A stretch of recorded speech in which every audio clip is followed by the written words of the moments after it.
जर आपण आम्लपित्तमध्ये शेंगदाणा एवढी सुंठ, शेंगदाणा केवढा असतो एवढी सुंठ पावडर घ्या, अर्धा चम्मच देशी गायच्या तुपामध्ये, भेटलं तर देशी गायचं, नसेल तर म्हशीचं ठीक आहे, म्हशीच्या तुपामध्ये मिक्स करा. सकाळी उपाशी पोटी चाटून खावा. 1 तास बरोबरून काही खाऊ नका. खूप चांगला फरक पडेल.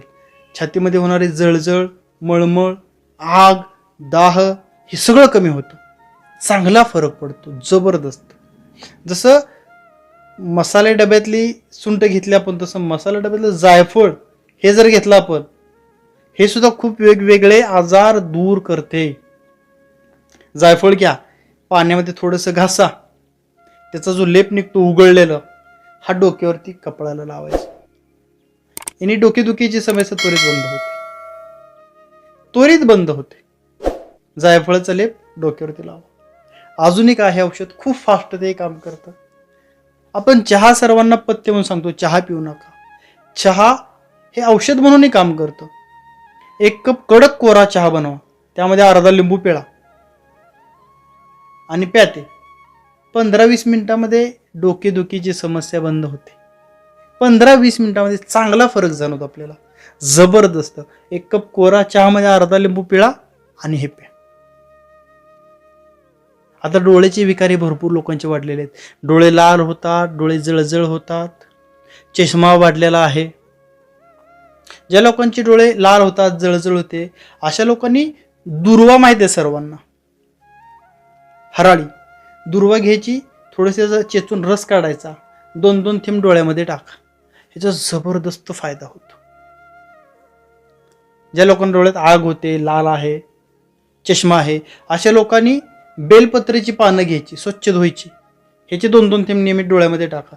ह्याचा एक खूप चांगला फायदा होतो. डोळ्याचे भरपूर विकार ठीक होतात. कोबी डोळ्याच्या बऱ्यापैकी सर्व आजारावर काम करते.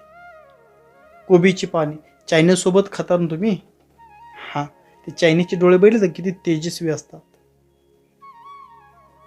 चायनीज सोबत जी खातात ती कोबी कच्ची घरी नियमित जेवणामध्ये घ्यायची, थोडी थोडी थोडी थोडी. याच्यामुळे खूप चांगला फायदा होतो, जबरदस्त फायदा. हा जो कोबीचा फायदा जसं डोळ्यावरती आहे, तसाच कोबीचा फायदा किडनीसाठी होतो. जर तुम्ही अर्धा कप कोबीचा ज्यूस जर सकाळी उपाशी पोटी पिलात, हा अल्सरवरती काम करतो, आतड्यावरती सूज, आतड्याच्या विकारावरती काम करतो आणि किडनीवरती खूप छान काम करतो. ज्या लोकांना अंधत्व आलेलं आहे, अशा लोकांनी नियमित कोबीची पाने आहारामध्ये ठेवा.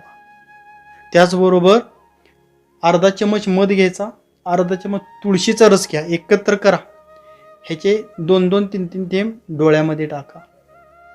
ज्यांना अंधत्व आलेलं आहे, भरपूर लोकांना त्याचा फायदा होतो. खूप रुग्णांनी जे चांगले रिझल्ट दिलेले आहेत आपल्याला. तुळशीचा रस आणि मध हे मिश्रणचे 2-2 थेंब डोळ्यामध्ये टाकायचे. यामुळे अंधत्व दूर होण्यासाठी फायदा होतो. जसं मध आणि तुळशीचा रस डोळ्यासाठी गुणकारी आहेत, त्याच पद्धतीने ज्यावेळेस ताप येतो, खोकला आहे, श्वसनाचे विकार आहेत, यामध्येही मध आणि तुळशी रस हा खूप गुणकारी आहे. त्याचे जबरदस्त फायदे भेटतात. खूप लोकांनी चांगले फायदे सांगितलेले त्याचे. हां, खायला थोडंसं पण गोड असल्यामुळे छान लागेल ते.